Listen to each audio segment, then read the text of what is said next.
ഒരിക്കൽ ഒരു യുവ ചിത്രകാരൻ തന്റെ പെയിന്റിംഗ് തിരക്കേറിയ ഒരു ജംഗ്ഷനിൽ സ്ഥാപിച്ചു.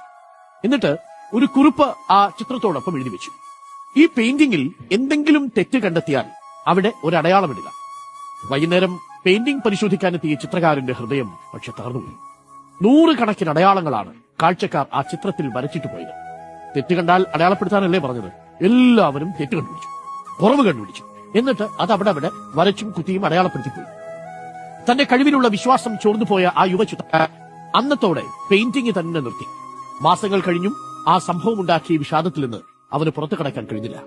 ഇത് കണ്ട് വിഷമം തോന്നിയ അയാളുടെ അമ്മ അവനോട് ഒരു പുതിയൊരു ആശയം പങ്കുവച്ചു. അതേ ജംഗ്ഷനിൽ വീണ്ടും ഒരു പെയിന്റിംഗ് വെക്കുക.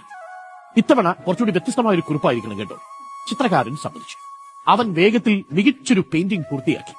രാവിലെ തന്നെ അതേ ജംഗ്ഷനിൽ പെയിന്റിംഗ് കൊണ്ടുവച്ചു. കുറിപ്പായി ഇങ്ങനെ എഴുതി വെച്ചു: ഈ പെയിന്റിംഗിൽ എന്തെങ്കിലും തെറ്റ് കണ്ടെത്തുന്നവർ അത് തിരുത്തുക. വൈകുന്നേരം പെയിന്റിംഗ് പരിശോധിക്കാൻ യുവചിത്രകാരനും അമ്മയും ജംഗ്ഷനിൽ വീണ്ടും പോയി. രണ്ടുപേരും അത്ഭുതപ്പെട്ടു. പെയിന്റിംഗ് രാവിലെ സ്ഥാപിച്ച അതുപോലെ തന്നെയുണ്ട്. ആരും ഒരു തിരുത്തും അടയാളപ്പെടുത്തിയിട്ടില്ല. ആരും അത് മെച്ചപ്പെടുത്താൻ ശ്രമിച്ചിട്ടുമില്ല.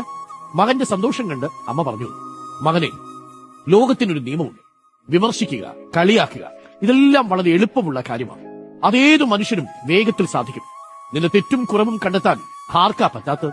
എന്നാൽ വളരെ കുറച്ച് ആളുകൾക്ക് മാത്രമേ ക്രിയാത്മകമായ പിന്തുണ നൽകാനാണ്. തെറ്റുകളെ ശരിയിലേക്ക് നയിക്കാനാണ്.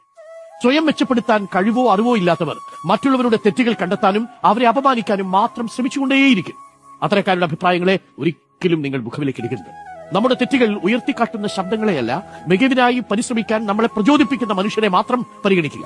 നിങ്ങളുടെ കൂടെ കൂട്ടുക. നിങ്ങളുടെ കൂട്ടുകാരിലും ചിലരുണ്ടാവും.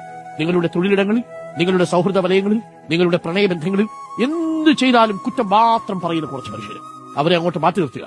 പക്ഷേ നിങ്ങളിൽ കുറ്റമുണ്ടെങ്കിലും ആ കുറ്റം കുറ്റമായി നിങ്ങളുടെ മുന്നിൽ പറയാതെ, ഇന്നത് ചെയ്താൽ കുറച്ചുകൂടി നന്നായിരിക്കും, നമുക്ക് ഇങ്ങനെയൊക്കെ ചെയ്താലോ എന്നു പറഞ്ഞ് നിങ്ങളെ പ്രതിഭയുടെ തീരെ തടയിക്കാൻ ശ്രമിക്കുന്ന മനുഷ്യരുമുണ്ട്.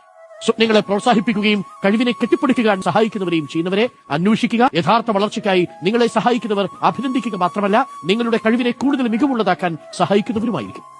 നിങ്ങളുടെ വെളിച്ചം കെടുത്താൻ വിമർശകരെ അനുവദിക്കരുത്.